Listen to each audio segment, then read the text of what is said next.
IT. To do introductions, I'm Amanda, and this is Courtney Nielsen. She's actually the Assistant Audit Manager Supervisor on this audit.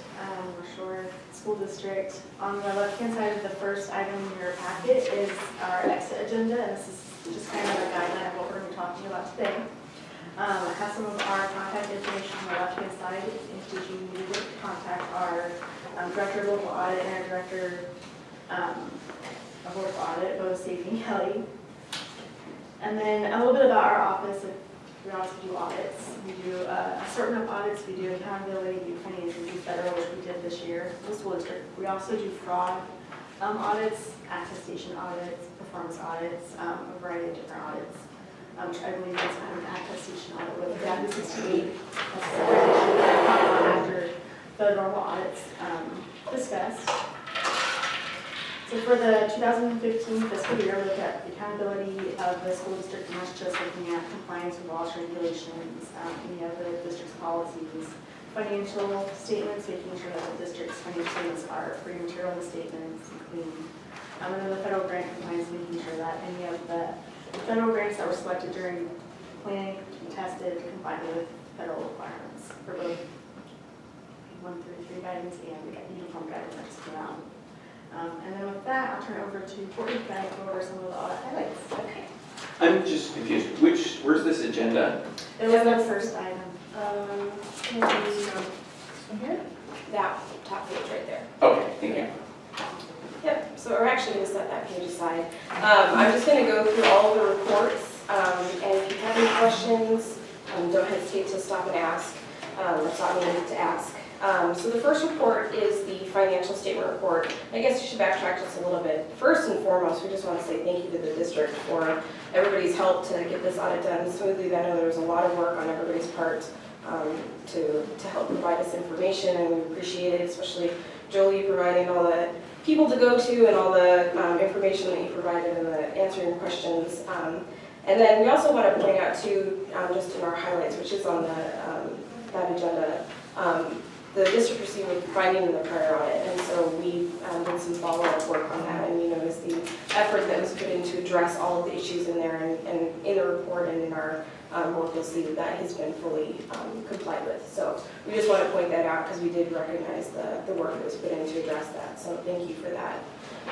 So turning over to the financial statement and federal compliance audit, a couple of things that were required to let you know as part of auditing standards, that there were no uncorrected misstatements on your financial statements, and there were no material misstatements, which basically means that there were no errors on your financial statements. There was nothing major. So this whole financial report and federal compliance report will basically see that everything is what you want it to be.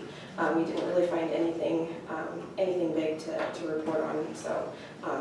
In terms of materiality, I think we asked this during the entrance conference, approximately what is the materiality for, I know it's like for accountability audits, there's no materiality, but other financial statement audits, there's a ballpark financial number. So it's 10% of your assets, or not assets, but 10% of your expenditures.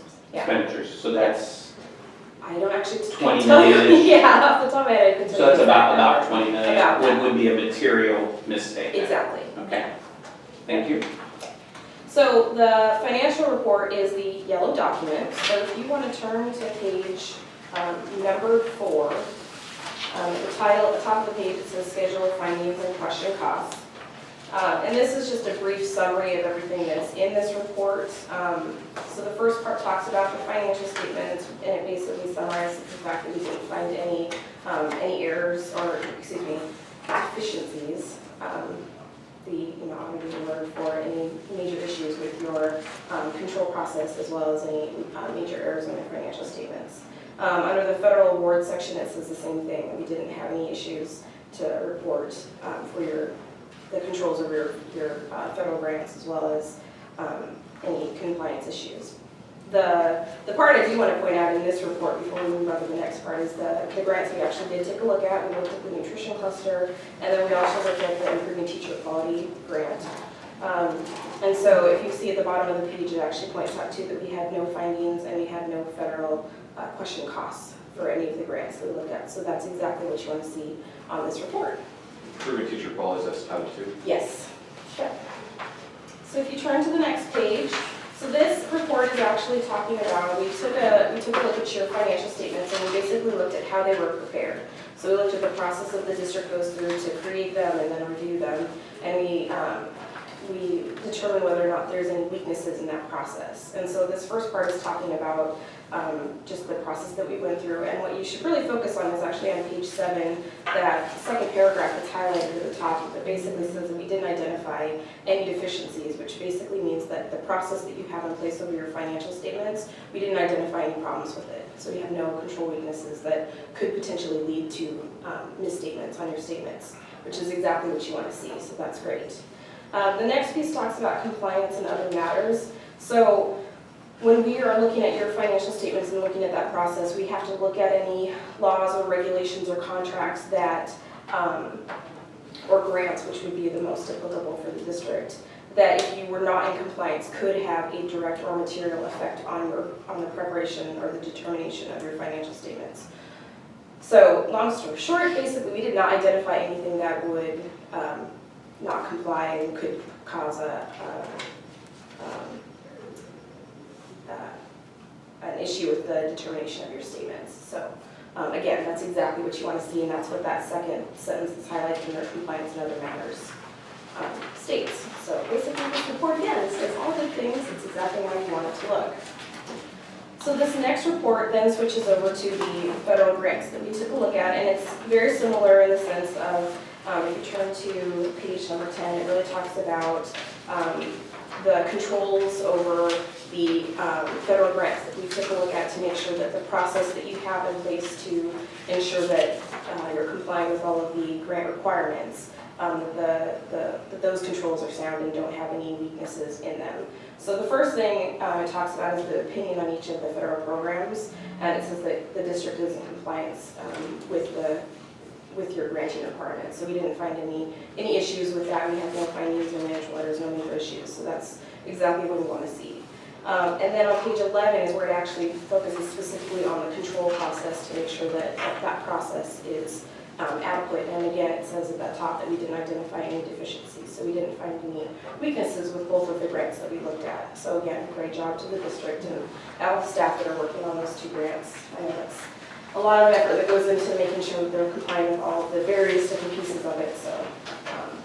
So kudos to them and to the district. So the next page, or the next report. If I can, though, so I just want to make sure that we all, especially the board, has a question, because one of the policy items we're asking ourselves is whether or not we want to have an internal auditor. Right.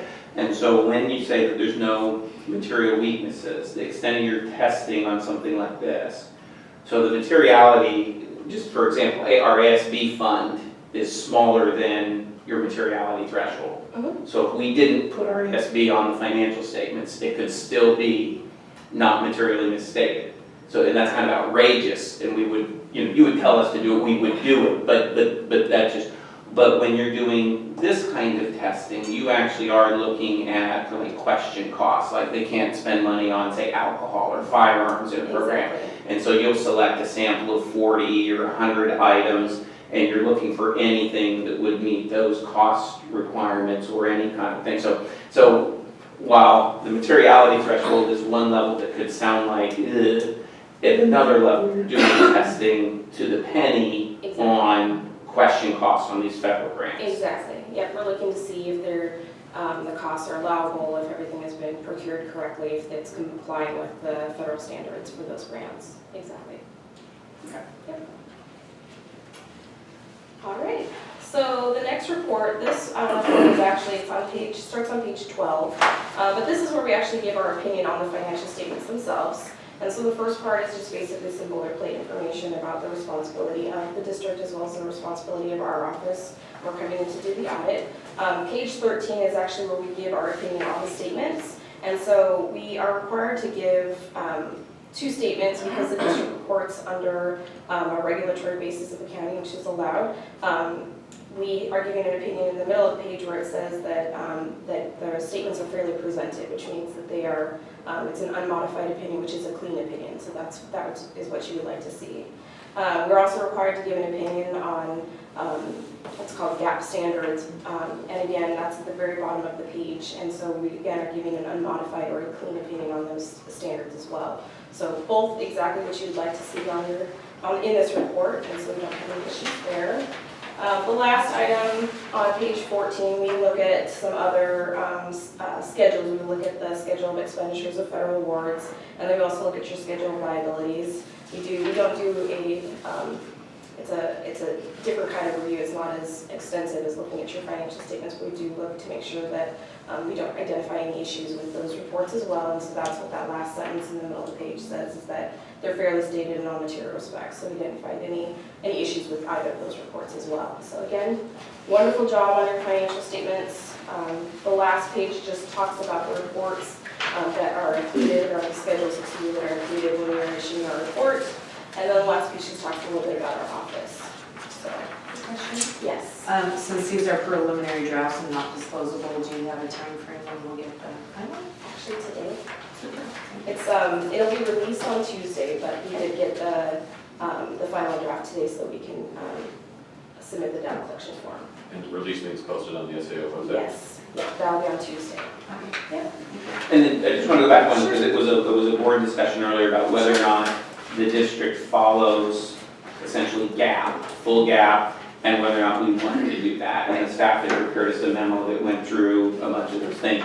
So, and I have had conversations with the state auditor's office about that, Right. some of your tech officers. As an accounting professor, I disagree with the way the AICPA has you report this. So it's not, and there's also issues between your office and those things. But just to be very clear, that we follow GAP on page 13. We follow GAP at the fund level. Exactly. We follow regulatory basis accounting, which is the state law, but we do not follow what in common parlance would be full GAP. We don't follow GASB 34. We don't put together a comprehensive annual financial report. We don't have a full balance sheet. It's modified, yeah. Yeah, and so it's just, and the memo we got from the staff, the board has not yet gone through that to say, would we want to make the investment going to full GAP or not? And just the way these reports are written, it's not your fault, it's not the state auditor's fault, but it doesn't, in my mind, very clearly say we're not following GASB full GAP. Which, in order to issue an unmodified opinion, doesn't require that. Oh, I know, I've been around this circle, yeah, right, that's and the staff has helped us to understand some of the issues and the concerns with that, but I just wanted to make it very clear, because some people say, both opinions say you're following it, but it's just the way in which, and it's a regulatory hurdle, I get that. Yeah. And the board may not want to move forward with following full GAP and do the comprehensive annual financial report that some do, but just to make sure that that's clear, and then we can make our policy choice as we go forward. Thank you. Sure. So are there any other questions on the financial statement report before we move on? No? Okay. So the next report is the accountability report, and this is a new document. So we took a look at, well, let's turn to page 4 first. So the very top it talks about the results and brief. So we took a look at, we did some risk-based planning at the beginning to decide what areas we were going to take a look at during the audit.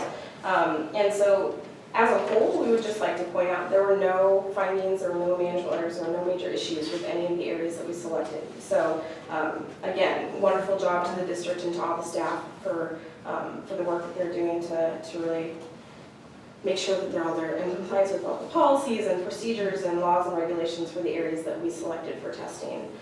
In the middle of the page where it talks a little bit about the audit, we actually do list all the areas that we looked at. We looked at donations, we looked at self-insurance, we looked at the open public meeting minutes, we looked at transportation, student enrollment, ASB, as well as conflict of interest, and that was follow-up on the prior year finding. So we looked at several different areas, and we, again, had no major recommendations, which is beautiful. So,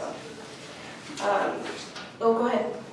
Oh, are you done with this one? I'm done with that first page as well. Okay, so then the question I had, so I know that there have been some questions or concerns that we as the board get about donations, fundraising, as well as ASB. Mm-hmm. And so if you could just talk a little bit more about how deep you went into that, because my sense is, especially on the donations and fundraising, is that the district is very much, here's the way it is, and as soon as they find out about anything, there's like, this is the policy, you gotta go talk to this person and do that. And so the ability to identify and correct anything, my sense is, has been done well in that donation fundraising area. But how deep did you go in terms of looking at that? So we actually selected some donations to take it to the full extent of when the donation was received all the way through to make sure that the money was spent on the intended funds, because donations then become restricted.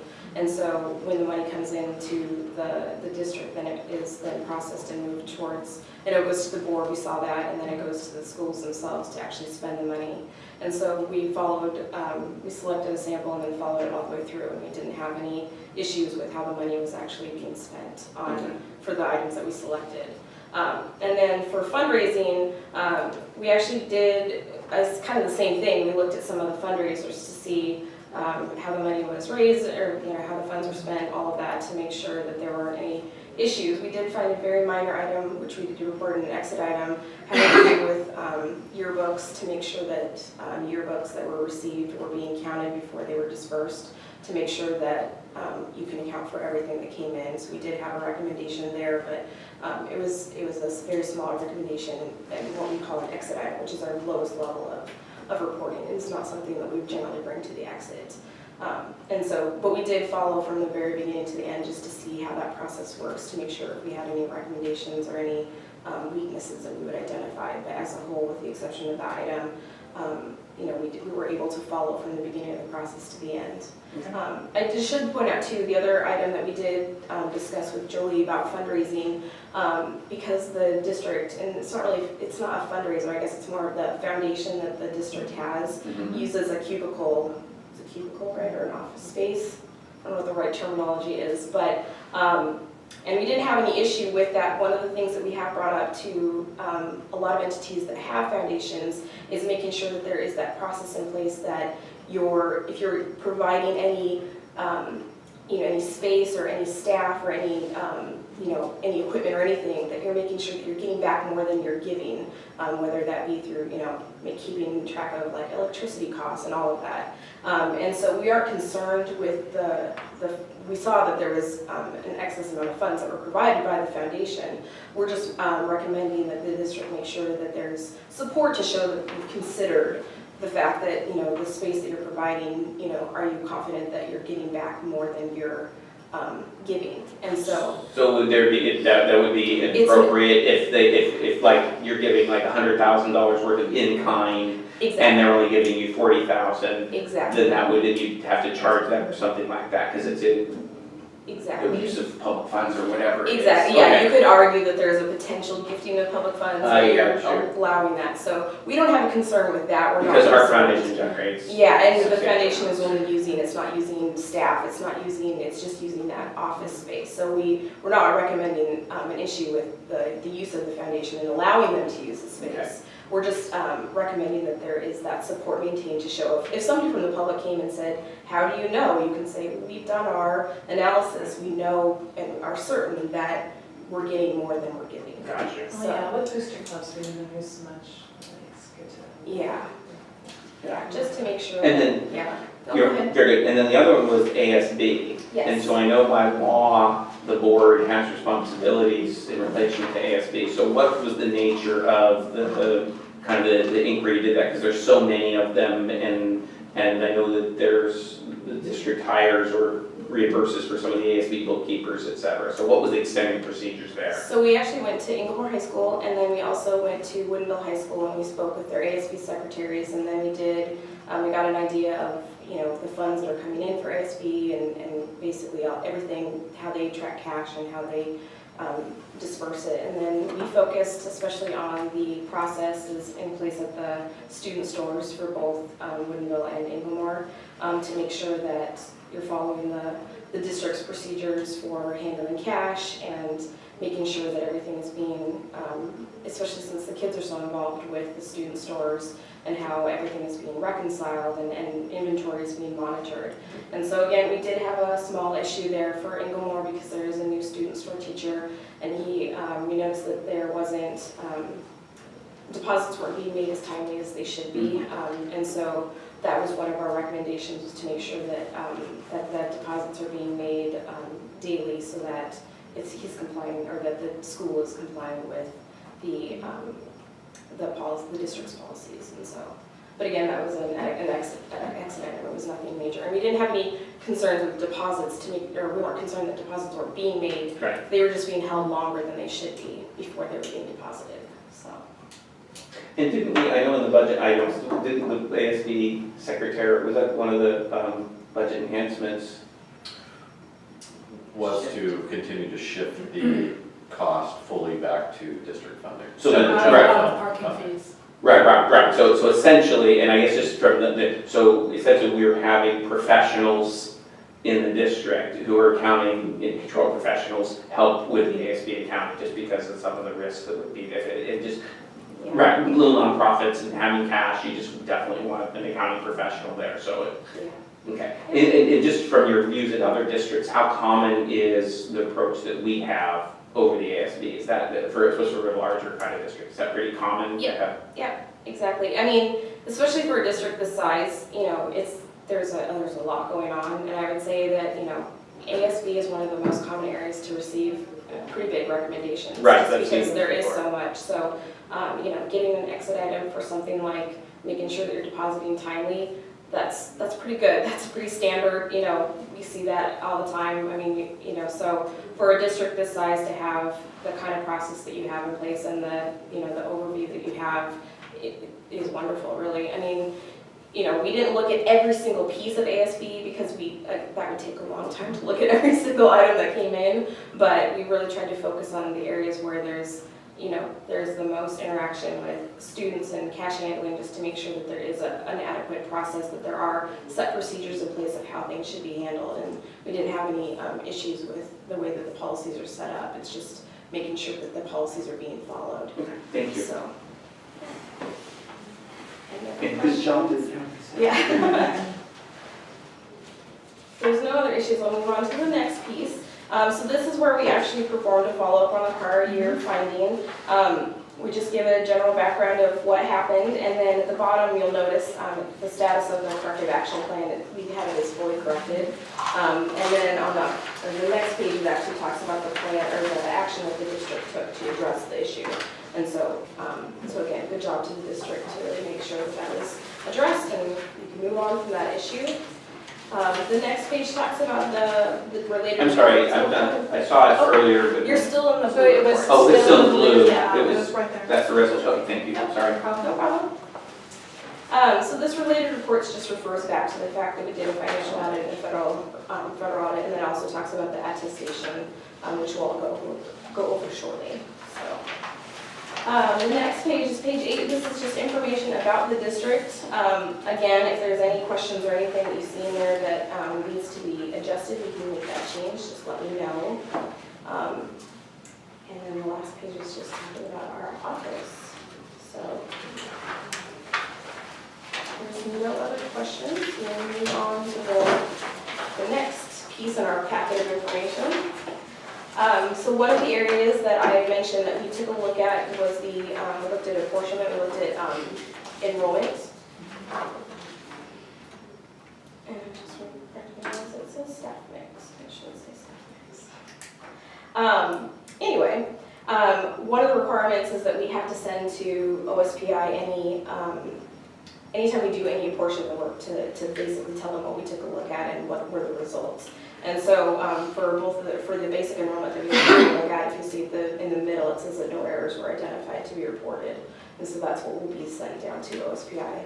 So that's what you would like to see there. And then if you can, just apportionment, is that essentially we have, it's almost like a time card, we have this many classified staff doing this work, and then that's the way we get reimbursed from the state? So, and we looked specifically at enrollment, so we looked at how students are being counted for, and that's what this piece was looking at. There's different portions of apportionment. There's enrollment, there's staff mix, which is looking at their, you know, how many years that staff have been, are they, you know, have been teaching and what degrees they have, and then there's And then there's transportation is the other apportionment area. And so we specifically just looked at enrollment this year and didn't identify any areas with the students that we selected for testing to make sure that they were accounted for correctly, and they were on count days and all that. And so when you said the number of FTE tested is 5.05, Yes. so what does that mean in practical terms? So students are, depending on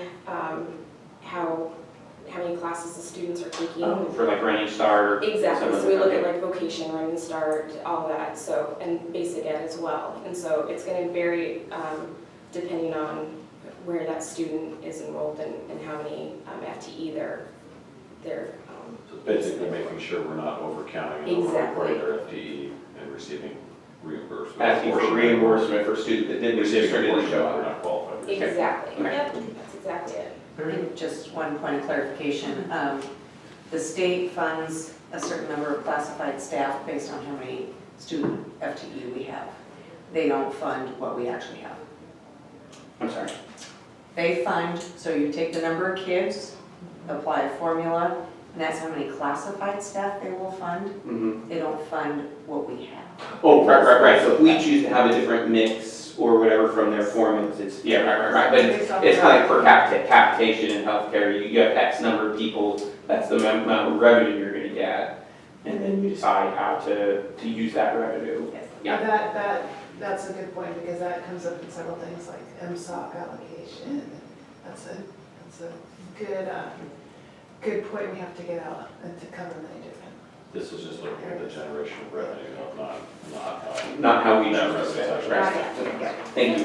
I just Yeah. wonder if you could clarify why the numbers are so different between September and October for these same grades. Is it because they're different schools or different classes? It's different, so what we're looking at, it's not the same set of students that we're looking at each month. It's looking at a sample from, there's a sample that's selected from different grades for each month. So that's the variance, yeah. All right. So now I'm going to turn it back over to Amanda. She's going to wrap up the first part of our exit. Okay, and the last item in your packet, if you want, is just the manager representation letter, and this is just standard practice. Management agreeing to what they actually were responsible for during the audit. We're required to include that now. And if I could bring your attention back to that first item, in your packet, the agenda on the back page. Very top page shows that, as Courtney mentioned, that the open public meetings finding was resolved from the prior year. We did have a couple X items which were communicated with management. We consider those housekeeping items. Report publication will be today. It's being published on Tuesday. On Tuesday, to meet the deadline for the federal grant audits. Audit costs during the entrance, we estimate to be about $50,000 plus $6,000 for travel. And we expect that to be about the same. Our audit survey will be released when we publish our report. Audit survey changed a little bit. They've changed the structure of the questions. I don't know how many people it was released to, but feel free to share it. Council, or our board, excuse me, and I think everybody in here should be receiving it, so. But feel free to share it with your staff or anybody else auditors work with. Any feedback is great feedback. And then your next scheduled audit will be in early 2017, covering some areas of accountability, financial, and federal programs. Do you have an idea of what federal programs we'll be looking at next year? We won't know until we get your CFA. So. And I do want to point out too that your costs have been adjusted. We're actually intending to move closer to the district, so we're looking to move to the Mill Creek area. So your travel costs have actually been, well, that's assuming that happens. If not, we'll let you know so you can adjust accordingly, but just wanted to point that out. But your commute will be better. Mine will be wonderful because I actually live in Mill Creek. I'm not, yeah, I'm not upset about the move. Enjoyable. So if there's no other questions, we'll then talk about the attestation where we actually looked at the Department of Retirement Services. So during the entrance, we talked about, and this is the next packet, so again, got another agenda at the top. So what this is, the entrance we talked about, the Department of Retirement Services has contracted with our office to come in and review pension information to make sure that what the district is submitting to DRS is accurate and that there's, we do an overall review of the process in place again. And so that's what this report is, and you'll notice that it's much shorter because it's a much smaller scope of what we're actually looking at. So the first thing I do want to point out, just as an overall, in the middle of the page it talks about the results. We had no findings, we had no major issues with with our review. I do want to point out and appreciate the fact that Lisa and Tony and Jody all spent a lot of time explaining their process and all of the very detailed information that they have to put together and submit to DRS to make sure that it is accurate. And so thank you to them for the amount of time that they spent to help me understand and help understand that process, because it is a complex process to put that together. And so I'm actually going to go now to the report that has a green cover on it. It's only 2 pages.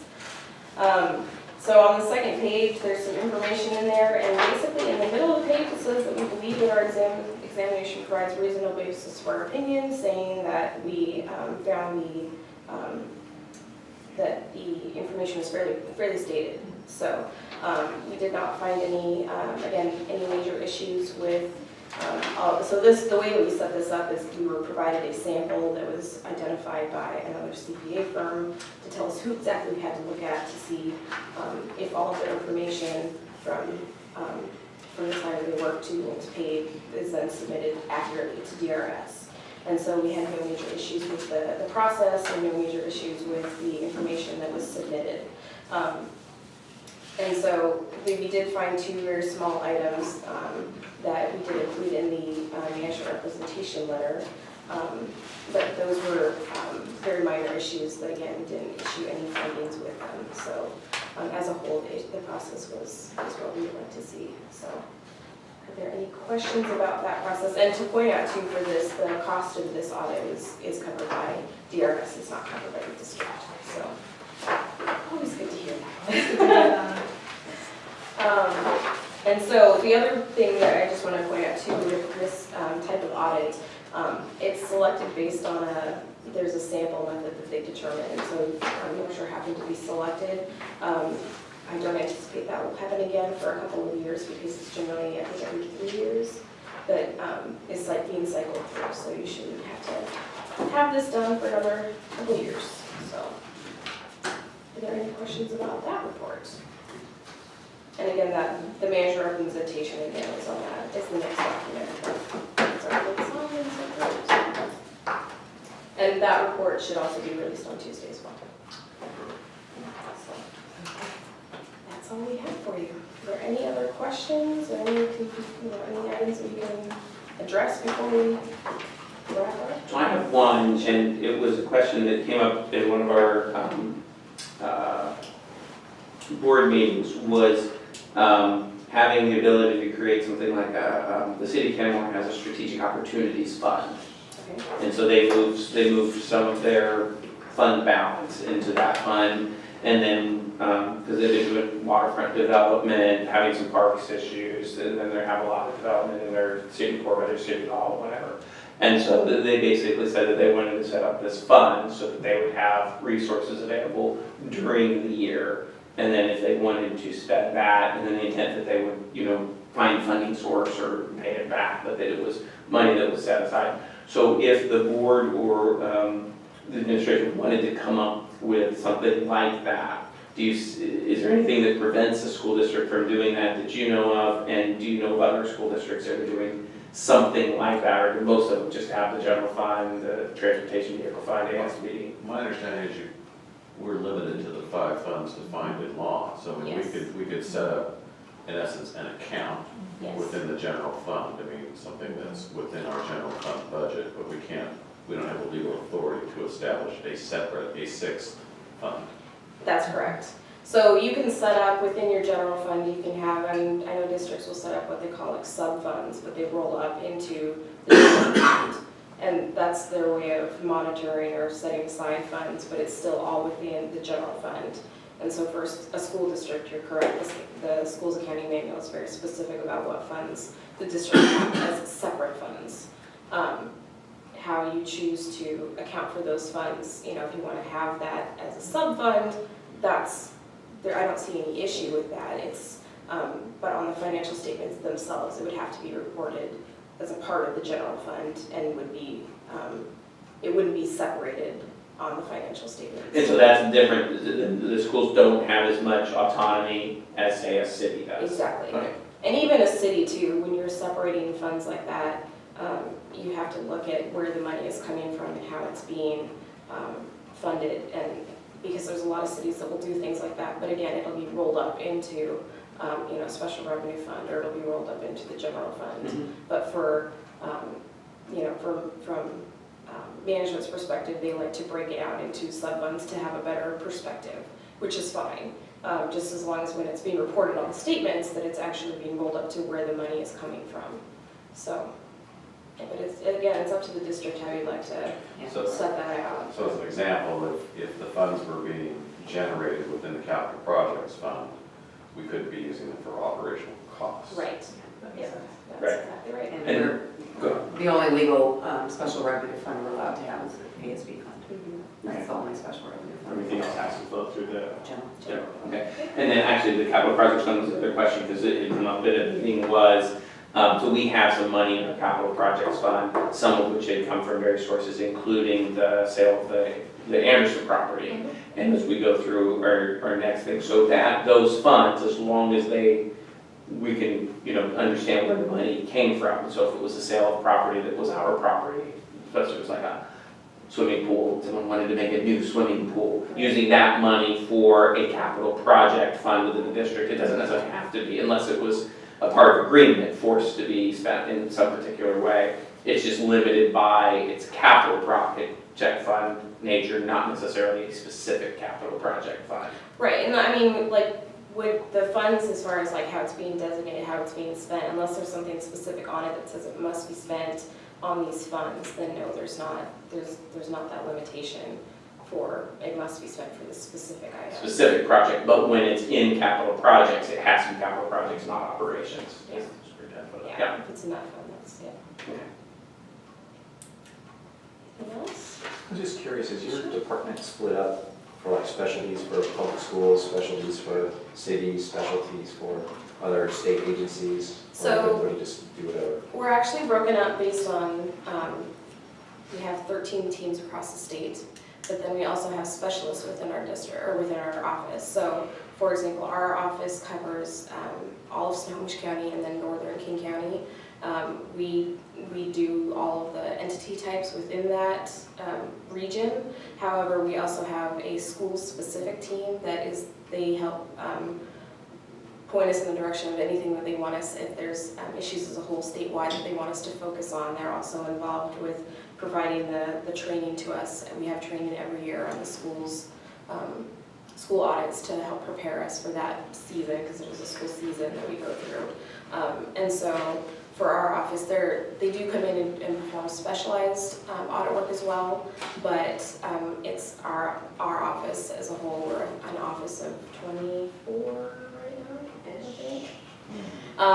We do all of the different entity types, but then we also have specific, so like I specialize in fire districts for the state, so if people have questions, if they're looking at a fire district, they'll come to me and ask me the questions, and then we have those for cities and public facility districts, which is what Amanda is a specialist in. So we have a way of, and then we have some guideline information that we send out for all of the different entity types for people to take into consideration when they're starting those audits. So yeah, that's kind of how we're set up. But. And from timing, I know that this was originally planned to be done early, and you guys did your work, and I believe our staff is amazing, got everything done. And the only reason we didn't do this exit like in our winter break was because of the pension audit. Exactly. Okay. Yeah, there was some additional information that pushed it back a little bit that needed to be provided, which was provided, and then our office has a separate review done by somebody down in Olympia, and so that, as we like to call it, they got put in the Disneyland line, and so when it finally made it through.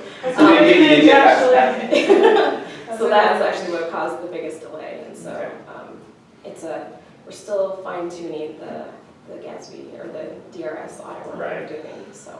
So for the small number of districts in the state that are full gap districts, did the pension audit push any of them into a negative fund balance situation? And if so, how was that handled with respect to the audit? I don't actually know the answer to that. I don't know if Everett, I want to say I heard Everett did it, but I don't know the details. Yeah, so we have one entity that Everett School District, their report's been issued. But I don't actually know because I wasn't a part of that audit, but I can certainly look and get an answer. I was just curious. Yeah, Yeah. I don't know though. We'll have to double check. Because in our situation, we can note the pension obligation, we just have to note it in the notes. Right. But we don't have to incorporate it into the financial statement. Right. Gap is over our side. 100 Right. million, Julie. 100 million, That's the calculated liability. Is what, For pension? 100 million. that's unfunded or that just is a liability? That DRS is responsible for, but if we did Gap accounting, we would have to place it on our financials. Which makes no sense. That's the general consensus. Yeah, I've seen that from WFOA. Yeah. Stay tuned though, because we changed it like 5 times. GASB 82, which I think is a revision of 73, which is a revision of 71, which is a revision of 68. 68. Yeah. Yes. It's ongoing, so. Oh, Changes again, we'll let you know. Okay, thank you. Yeah, but I can look into that and see, but I don't have the answer. Or if it's posted, we could, Yeah, that's true. if their report's posted. Yeah, I mean, the deadline is, well, it's technically Yeah. Tuesday, so they should be if they're not already, so. Or we could just call our friends over there. So is a quick question, formally, I don't know if we've ever done this before, but does the board need to take action to accept the audit? Or is it just a process that it just comes through us and you issue the audit? And then maybe, I don't know if the board takes official action, but thanking the staff, the superintendent, for everyone who's responsible for having the financial management of the district and adhering to the policies and being responsive to the audit. I don't know, someone can give a certificate of recognition at the next board meeting or something, or just a thanks. I think I think we always have it as a line item on the, But I mean, it's a ton of work, and the fact that you pointed out that it came through so wonderfully, I mean, it's a good idea to call it out. yeah, just in the next agenda at least. Yeah, I agree. We should have every single accountant in the district come up and we'll call it a meeting. Well, it's a 4 o'clock meeting. Stand them outside, get a picture in front of them. I mean, Lydia, you coming on pictures and you're. I do not need another picture. But thank you. Yes, thank you. Seriously, I know that. Thank you. To get the audit touch is. Thanks, Thanks, Alex. Thanks. Yeah. Thank you.